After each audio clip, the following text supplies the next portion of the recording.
اللهم صل على سيدنا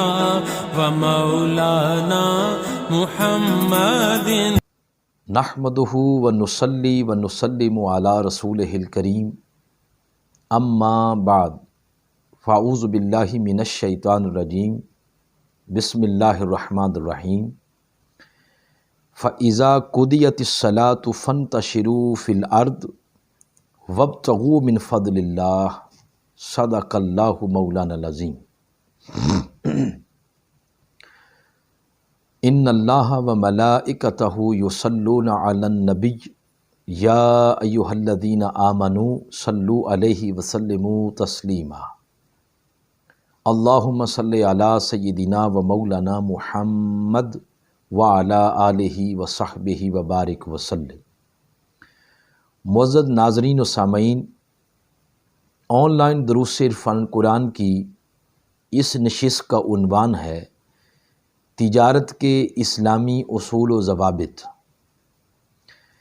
ناظرین، تجارت کے وہ اصول و ضوابط جو اسلام نے مقرر کیے ہیں، ان کو جاننے سے پہلے ہم اس تجارت کا معنی اور مفہوم، تجارت کی اہمیت و فضیلت قرآن و حدیث کی روشنی میں پہلے بیان کرتے ہیں۔ تجارت کا معنی اور مفہوم کچھ اس طرح بیان کیا جاتا ہے کہ ان تجارت فی البسط معانیہا تبادل منافع۔ تجارت اپنے وسیع تر مفہوم میں منافع کا تبادلہ ہے۔ یہ ایک جامع تعریف کی گئی ہے تجارت کی۔ اس تعریف کی روح سے تجارت کا مقصد منافع جات اور فائدوں کا تبادلہ ہے۔ تجارت کا یہ مفہوم اس حقیقت کی طرف اشارہ کرتا ہے کہ تجارت وجود میں ہی اس لیے آئی کہ اس کرۂ ارض پر بسنے والے انسان اپنی ضروریات زندگی کے پورے کرنے میں ایک دوسرے کے محتاج ہیں۔ ہر شخص کسی نہ کسی شے کا یا خدمت کے لیے دوسرے کا محتاج ہے۔ مثلاً ایک شخص ہے جو کچھ چیزیں تیار کرتا ہے یا اس کے پاس موجود ہیں، وہ دوسرے کو نقدی کے عوض بیچ یا تبادلہ میں دے کر اس سے اپنی ضروریات کی اشیاء اور خدمت حاصل کرتا ہے۔ گویا تجارت یہ نفعوں کا تبادلہ ہے۔ اس نفع کے تبادلہ کو یعنی تجارت کو قرآن حکیم بیشتر مقامات پر اہمیت دے کے بیان کرتا ہے اور ترغیب دلاتا ہے اس کی طرف۔ جیسے سورۃ الجمعہ کی آیت نمبر 10 میں ارشاد فرمایا فَإِذَا قُضِيَتِ الصَّلَاةُ فَانتَشِرُوا فِي الْأَرْضِ وَابْتَغُوا مِنْ فَضْلِ اللَّهِ، کہ جب جمعہ کی نماز کی ادائیگی ہو جائے تو پھر زمین میں پھیل جاؤ اور اللہ کریم کا فضل بذریعہ تجارت تلاش کرو۔ فضل سے مراد طلب رزق حلال ہے، اور مفسرین کرام نے اس آیت کریمہ کا جو شان نزول ہے وہ ترغیب تجارت کے طور پر بیان کیا ہے۔ پھر سورۃ النساء کی آیت نمبر 29 ہے، اس میں یوں ارشاد فرمایا لا تأکلوا اموالکم بینکم بالباطل الا ان تکون تجارۃ عن تراض منکم۔ اے ایمان والو، تم آپس میں ایک دوسرے کا مال ناحق طریقوں سے نہ کھاؤ سوائے اس کے کہ تمہاری باہمی رضامندی سے کوئی تجارت ہو۔ تو ناظرین، یہ دو آیات کریمہ سورۃ الجمعہ کی آیت نمبر 10، اس میں پہلے تجارت کی ترغیب دلائی گئی، اور سورۃ النساء کی آیت نمبر 29 میں اللہ پاک نے آپس میں تبادلہ کے ذریعے ایک دوسرے کا مال حلال طریقے سے کھانے کی اجازت کو تجارت کہا ہے۔ تو گویا تجارت نام ہی حلال طریقے سے کمانے اور کھانے کا ہے۔ پھر قرآن حکیم میں ایک اور مقام پر حضور نبی اکرم صلی اللہ علیہ وآلہ وسلم آپ کی زندگی کا ایک پہلو یہ بھی بیان کیا گیا، وَيَمْشِي فِي الْأَسْوَاقِ، یہ سورۃ الفرقان کی آیت نمبر 7 ہے۔ فرمایا کہ وہ آقا علیہ السلام کے بارے میں کہ وہ بازاروں میں چلتے ہیں، اور چلتے کیوں نہ؟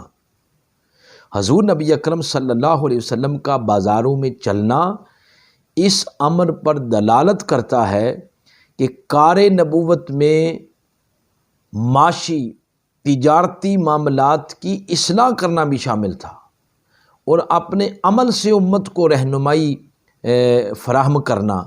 کہ تجارتی معاملات کو کس طرح درست طریقے سے چلایا جا سکتا ہے۔ نادان اور انجان لوگوں نے حضور اسلام کے بازار میں چلنے پر اعتراض کیا، تو اللہ کریم نے ان کے اس اعتراض کو بھی رد کیا، اور ساتھ اپنے محبوب کو تسلی دی کہ میرے محبوب ان کی بیہودہ باتوں پر آپ پریشان نہ ہوں، دل برداشتہ نہ ہوں۔ آپ سے پہلے بھی انبیاء کرام وہ بھی بازاروں میں تجارتی مراکز پر اصلاح کے لیے جایا کرتے تھے۔ فرمایا وما ارسلنا قبلک من المرسلین الا انہم لیأکلون الطعام ویمشون فی الاسواق، سورۃ الفرقان کی آیت نمبر 20 ہے۔ فرمایا ہم نے آپ سے پہلے جو رسولوں کو بھیجا ہے وہ بھی بازاروں میں اور تجارتی مراکز پر چلا پھرا کرتے تھے۔ تو یہ دونوں آیات کریمہ، آیت سورۃ الفرقان کی آیت نمبر 7 اور آیت نمبر 20، اس سے یہ پتہ چلا کہ حضور نبی اکرم حضرت محمد مصطفیٰ صلی اللہ علیہ وآلہ وسلم آپ اور آپ سے پہلے تمام انبیاء کرام ان کے مقاصد نبوت میں تجارتی معاملات کی اصلاح کرنا بھی شامل تھا۔ ناظرین کرام، پھر قرآن کے نزول کے وقت عموماً کیونکہ تجارت بری تھی، بحری تجارت بہت کم تھی، کیونکہ یہ پرخطر تجارت تھی، لیکن قرآن حکیم نے اس تجارت کی بھی ترغیب دلائی اور اس کو زیادہ نفع بخش قرار دیا، کیونکہ اس سے بین الاقوامی جو روابط ہیں آپس میں مضبوط ہوتے ہیں۔ تو اس تجارت کی بھی بات یوں کی، فرمایا سورۃ الفاتر کی آیت نمبر 12 میں وَتَرَى الْفُلْكَ فِيهِ مَوَاخِرَ لِتَبْتَغُوا مِنْ فَضْلِهِ، کہ تو سمندر میں کشتی اور جہازوں کو دیکھتا ہے جو پانی کو پھاڑتے چلے جاتے ہیں تاکہ تم بحری تجارت کے راستوں سے اللہ کا فضل تلاش کرو۔ پھر سورۃ البقرہ کی آیت نمبر 64 میں فرمایا وَالْفُلْكِ الَّتِي تَجْرِي فِي الْبَحْرِ بِمَا يَنْفَعُ النَّاسَ، یہی بات اسی طرح کی ملتی جلتی سورۃ النحل کی آیت نمبر 14 میں بھی ارشاد فرمائی۔ پھر اللہ کریم نے سورۃ البقرہ کی آیت نمبر 275 میں یوں ارشاد فرمایا وَأَحَلَّ اللَّهُ الْبَيْعَ وَأَحَلَّ اللَّهُ الْبَيْعَ، اللہ نے تجارت کو حلال فرمایا ہے۔ تو ناظرین، اسلام کے حکیمانہ نظام معیشت نے حج جیسے اہم فریضہ کی ادائیگی کے سفر کے دوران بھی تجارت کی اجازت دی ہے۔ اس کی غالباً حکمت یہی ہے کہ سفر حج جہاں مسلمانوں کے گناہوں کا میل کچیل دھو کر ان کے روحانی ارتقاء کا ذریعہ بنتا ہے، تو وہاں یہ سفر یعنی سفر حج ان کے معاشی کامیابی کا بھی ذریعہ بنتا ہے، تاکہ مسلمانوں کو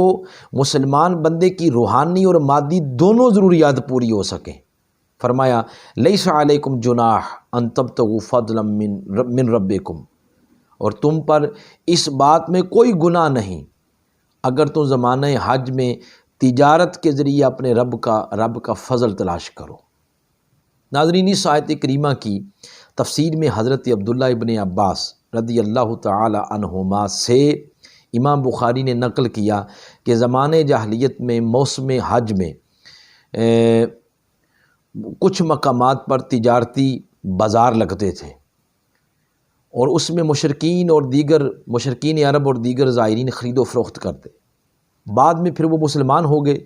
اور اپنے تائیں تجارتی مراکز کو وہ گناہ تصور کرنے لگے۔ ان کے اس تصور کو رد کرنے کے لیے اللہ کریم نے اس آیت کریمہ کو نازل کیا۔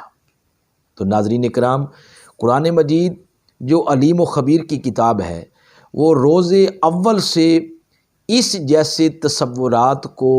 رد کر رہا ہے اور رد کر دیا کہ شاید تجارت اور عبادات یہ اکٹھے نہیں چل سکتے، بلکہ یوں ارشاد فرما دیا،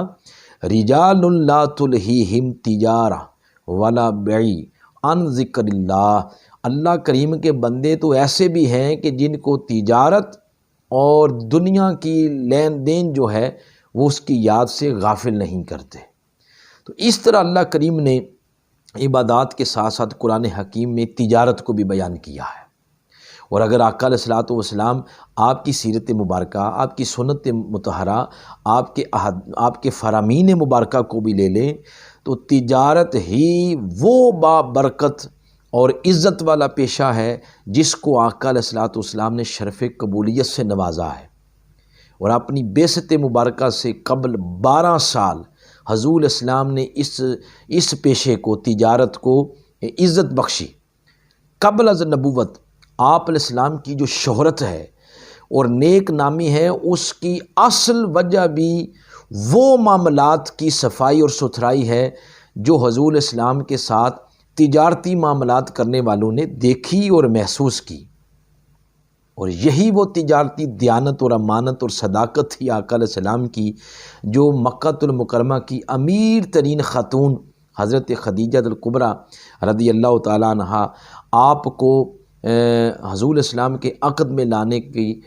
کی محرک بنی۔ پھر آقا علیہ السلام نے تجارت کی ترغیب دیتے ہوئے ارشاد فرمایا، آپ نے ارشاد فرمایا، علیکم بالتجارہ فإن فیہا 19 رزق۔ حضور اسلام نے فرمایا تجارت کیا کرو، اس لیے کہ 10 میں سے 9 حصے رزق اللہ پاک نے تجارت کے اندر رکھا ہے۔ اس بات کو پھر ایک اور انداز سے بیان کیا، فرمایا 19 رزق امتی فی البیع والشراء التاجر الصدوق۔ آقا علیہ السلام نے ارشاد فرمایا، ما اکرام، آقا علیہ السلام نے ارشاد فرمایا میری امت کے رزق کا 10 میں سے 9 حصے وہ خرید و فروخت میں اللہ پاک نے رکھا ہے، تجارت میں رکھا ہے۔ اور پھر فرمایا التاجر الصدوق ما کرامہ، آقا علیہ السلام نے فرمایا سچا تاجر روز قیامت فرشتوں کے ساتھ ہوگا۔ پھر حضرت ابو سعید خدری رضی اللہ تعالی عنہ آپ سے روایت ہے، وہ فرماتے ہیں کہ قال رسول اللہ صلی اللہ علیہ وآلہ وسلم التاجر الصدوق الامین مع النبیین والصدیقین والشہداء۔ آقا علیہ السلام نے فرمایا سچا اور امانت دار تاجر کا حشر نبیوں، صدیقین اور شہداء کے ساتھ ہوگا۔ تو اس حدیث مبارکہ میں سچے اور ایماندار تاجر کو قیامت کے دن عزت اور اکرام کی خوشخبری اور نوید سنائی گئی ہے۔ یعنی تجارت آخرت میں، یعنی تجارت دنیا میں نفع کا تو باعث ہوگی ہی، لیکن روز قیامت جو تاجر تجارت کو اللہ کی مخلوق کے لیے بھلائی کا ذریعہ بناتا ہے، اللہ کی مخلوق کے لیے، آقا کی امت کے لیے خیرخوائی کا ذریعہ بناتا ہے، وہ تاجر روز قیامت سرخرو ہوگا۔ ناظرین، پھر حضور نبی اکرم صلی اللہ علیہ وآلہ وسلم نے ان تاجروں کے لیے بھی وعید سنائی ہے کہ جو اپنی تجارت کو اللہ کی مخلوق کے لیے خیر خواہی کا ذریعہ نہیں بناتے، بلکہ نقصان پہنچا کر اپنے نفع کو زیادہ سے زیادہ حاصل کرنے کے لیے تجارت کو غیر شرعی اور غیر مفید ہیلوں کے ساتھ اختیار کرتے ہیں، ان کے بارے میں حضور نے فرمایا التجار یحشرون یوم القیامت فجارا الا من اتقى وبر وصدق۔ آقا نے فرمایا قیامت کے دن تاجر فاسق اور فاجر اٹھیں گے سوائے ان لوگوں کے جنہوں نے اللہ کا تقوی اختیار کیا اور بھلائی اور سچائی کے ساتھ تجارت اور کاروبار کیا۔ اور پھر آقا علیہ السلام نے حوصلہ افزائی کرتے ہوئے بھی ارشاد فرمایا، ما من جالب یجلب طعاما من بلد الی بلد فیبیعہ بسعر یومہ الا کانت منزلتہ عند اللہ منزلۃ الشہداء۔ حضور علیہ السلام نے فرمایا، جو تاجر مشقت اٹھا کر محنت کر کے اناج کو ایک شہر سے دوسرے شہر تک لے کے جاتا ہے اور پھر اس دن کے ریٹ کے مطابق، اس دن کے بھاؤ کے مطابق اس کو بیچتا ہے، فروخت کرتا ہے، اس کا درجہ اللہ کے نزدیک شہداء کا سا ہوگا۔ یہ اس دن کے ریٹ کے مطابق سے مراد یہ ہے کہ وہ پھر مال تجارت کو ذخیرہ اندوزی نہیں کرتا اور اس چیز کا انتظار نہیں کرتا کہ مصنوعی قلت پیدا ہو جائے، اس کا ریٹ بڑھ جائے، قیمت زیادہ ملے گی، دام زیادہ ملیں گے، نہیں، بلکہ اس دن کے ریٹ اور بھاؤ کے مطابق فروخت کر دیتا ہے، بیچ دیتا ہے اور اللہ کی مخلوق کے نفع کو ملحوظ خاطر رکھتا ہے۔ اس کے بارے میں پھر آقا علیہ السلام نے فرمایا وہ شہیدوں کے ساتھ ہوگا۔ ناظرین کرام، تو آقا علیہ السلام نے اس طرح تجارت کی اہمیت اور فضیلت بیان کی ہے۔ تو جہاں قرآن نے اس کی اہمیت بیان کی، فضیلت بیان کی، وہیں قرآن نے، اسلام نے، دین نے تجارت کا ایک معیار بھی مقرر کیا ہے، ایک کرائٹیریا مقرر کیا ہے، کچھ اصول و ضوابط مقرر کیے ہیں، کچھ حدود و قیود بنائی ہیں کہ ان حدود و قیود کے اندر رہتے ہوئے اصول و ضوابط کی پابندی کرتے ہوئے تجارت کرنی چاہیے۔ اگر ان اصول و ضوابط کے مطابق تجارت کی جائے تو پھر اس تجارت میں برکت پیدا ہوتی ہے۔ ناظرین کرام، تو اسلام نے جو قوانین اور اصول و ضوابط بنائے ہیں ان میں سے پہلی چیز تجارت کی مناسبت سے وہ عقیدہ اور اخلاق ہے۔ مطلب یہ ہے کہ اسلام نے اپنے قوانین تجارت کی بنیاد عقیدہ اور اخلاق پر رکھی ہے۔ اسلام تاجروں کو سکھاتا ہے کہ وہ اللہ کریم کے بندے ہیں جو ان کے ہر ڈکے چھپے پہ نظر رکھتا ہے، جیسے سورۃ النساء میں ارشاد فرمایا، ان اللہ کان علیکم رقیبا، یقیناً اللہ کریم ہر ایک شے پر نظر رکھے ہوئے ہے۔ ناظرین، پھر حضور اسلام نے یہ بھی فرمایا، انما المؤمنون اخوہ۔ تو اگر ان دونوں باتوں کو لے لیں کہ جب مسلمان آپس میں بھائی بھائی ہیں اور پھر وہ اللہ مسلمانوں کے ہر عمل پر نظر بھی رکھے ہوئے ہیں، تو ناظرین پھر یہ کیوں کر ممکن ہو سکتا ہے کہ ایک بھائی کم تول کر اور زیادہ قیمت وصول کر کے اپنے بھائی کو نقصان پہنچائے اور دوسرا کم قیمت دے کر یا ناقص مال دے کر کھرے مال کی قیمت وصول کرے، اور یوں ایک بھائی اپنے بھائی کا ہی معاشی قتل کرتا پھرے، معاشی استحصال کرتا پھرے؟ حضور نبی اکرم صلی اللہ علیہ وسلم نے اپنی جامع تعلیمات میں اس عقیدہ کی بنیاد ان الفاظ میں فراہم کر دی، فرمایا کہ لا یؤمن احدکم، یعنی ایمان کا لفظ وہاں پر استعمال کیا ہے، لا یؤمن احدکم حتی یحب لاخیہ ما یحب لنفسہ، فرمایا تم میں سے اس وقت تک کوئی شخص ایماندار نہیں ہو سکتا جب تک وہ اپنے مسلمان بھائی کے لیے وہی پسند کرے جو اپنے لیے پسند کرتا ہے۔ تو ناظرین، اسلام چاہتا ہے کہ تجارت پیشہ جو افراد ہیں، بزنس مین ہیں، تاجر ہیں، وہ اخلاق حسنہ سے متصف ہوں، وہ اخلاق حسنہ جس میں سچائی ہے، جس میں صدق ہے، امانت ہے، دیانت ہے، معاملات کی صفائی ہے، اور پھر اس سے بڑھ کر یہ کہ اگر فریقین یعنی بائع اور مشتری، بیچنے والا خریدنے والا، ان میں کبھی تکرار کی نوبت آ جائے اور وہ معاملہ بڑھ جائے تو وہاں پر تاجر کو آقا علیہ السلام نے ارشاد فرمایا اور اسلام نے کہا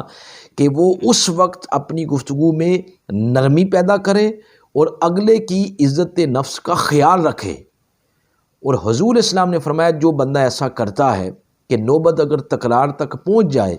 تو تاجر اس وقت اپنے غصے پر کنٹرول کر لے اور اگلے کی عزت نفس کا بھی خیال رکھے، تو حضور فرماتے ہیں میں اس کے لیے دعا کرتا ہوں رحم اللہ رجلا سمحا، اللہ اس پر اپنی رحمتوں کا نزول کرے، اذا باع و اذا اشترى و اذا اقتدى، کہ جب کبھی وہ بیچے، خریدے یا قرض لینے کا مطالبہ کرے تو اس وقت نرم گوئی سے کام لے اور درگزر کا معاملہ کرے۔ جو بندہ ایسا کرے گا، جو تاجر ایسا کرے گا، اس پر اللہ اپنی رحمتوں کو نازل کرے گا۔ ایک دوسرے مقام پر یوں بھی ارشاد فرمایا، الا اخبرکم بمن یحرم علی النار وتحرم علیہ النار، حضور نے فرمایا میں تمہیں اس شخص کے بارے میں نہ بتاؤں جو آگ پر حرام کر دیا گیا اور آگ اس پر حرام کر دی گئی۔ یہ بات فرماتے ہوئے حضور اسلام نے آگے فرمایا، ہر ایک نرم پہلو والا جو جب بیچے یا خریدے یا قرض دار سے قرض کا مطالبہ کرے تو فرمایا اگلے کے لیے آسانی پیدا کرے، سہولت پیدا کرے، اس خوش نصیب پر جہنم کی آگ کو حرام کر دیا جاتا ہے۔ ناظرین کرام، اس بات کو آقا علیہ الصلوۃ والسلام نے یوں بھی بیان کیا ہے، فرمایا کان تاجر یداین الناس فاذا راى موسرا، حضور نے فرمایا ایک تاجر تھا کہ جو لوگوں کے ساتھ ادھار کے معاملات کر لیا کرتا تھا، لوگ اس سے ادھار لے جایا کرتے تھے سامان، تو جب وہ مقروض کو کبھی دیکھتا کہ یہ تنگ دست ہے، اس کی مالی پوزیشن ابھی درست نہیں، تو وہ اپنے کرندوں سے یہ کہتا کہ قال علی فتیانہ تجاوزوا عنہ لعل اللہ ان یتجاوز عنا، کہ یہ ابھی غریب ہے، اس کے معاملات ابھی مالی پوزیشن ٹھیک نہیں، اس سے درگزر کرو، ہو سکتا ہے کہ اللہ ہم پر درگزر کرے۔ اس پر پھر آقا علیہ السلام نے فرمایا فجاوز اللہ عنہ، اللہ کریم ایسے تاجر سے درگزر فرماتا ہے۔ ناظرین، تو یہاں اس عقیدہ کی برکات دکھائی جا رہی ہیں جس میں بتایا گیا کہ جو تاجر مخلوق خدا سے درگزر کرتا ہے اللہ اس سے درگزر فرمائے گا۔ تو تجارتی اخلاق حسنہ کو آپ علیہ السلام نے اس طرح پھر بیان کیا ہے، اور یوں بھی بیان فرمایا، آپ فرمایا البیعان بالخیار ما لم یتفرقا، بائع اور مشتری، خریدنے والا اور بیچنے والا، ان دونوں کو اختیار ہے جب تک وہ آپس میں ایک دوسرے سے جدا نہیں ہوتے۔ اور پھر آگے فرمایا البتہ اگر انہوں نے سچائی اختیار کی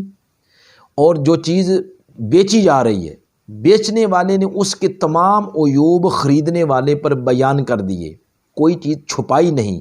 تو میرے آقا علیہ السلام نے فرمایا اس بیع کے اندر، اس معاملے کے اندر اللہ کی بارگاہ سے برکت آ جاتی ہے۔ اور مفہوم مخالف کے طور پر فرمایا وَإِن قَتَمَا وَقَذَبَا مُحِقَتْ بَرْکَتُ بَیعِہِمَا، فرمایا اگر انہوں نے وہ عیوب چھپا دیے اور عیبوں پر پردہ ڈال کے عیب چھپا کر وہ چیز بیچ دی، آقا علیہ السلام نے ارشاد فرمایا اس بیع میں سے برکت ختم کر دی جاتی ہے۔ حضرت واصلہ بن اسقع فرماتے ہیں میں نے خود آقا علیہ السلام سے سنا، حضور نے فرمایا من باع عیبا لم یبینہ لم یزل فی مقت اللہ، کہ جس بندے نے کوئی شے فروخت کی اس کے عیب اگلے کو نہیں بتائے، عیبوں کے ساتھ بیچ دی، تو حضور علیہ السلام نے فرمایا اللہ کی ناراضگی میں ہر وقت وہ بیچنے والا رہتا ہے۔ یا ارشاد فرمایا کہ تظل الملائکۃ تلعنہ، ہر وقت اللہ کے ملائکہ اس پر لعنت بھیجتے رہتے ہیں۔ تو اس ارشاد مبارک میں ان بدقسمت تاجروں کے لیے نشان درس عبرت ہے جو ناقص مال دیتے ہیں اور پوری قیمت لے لیتے ہیں،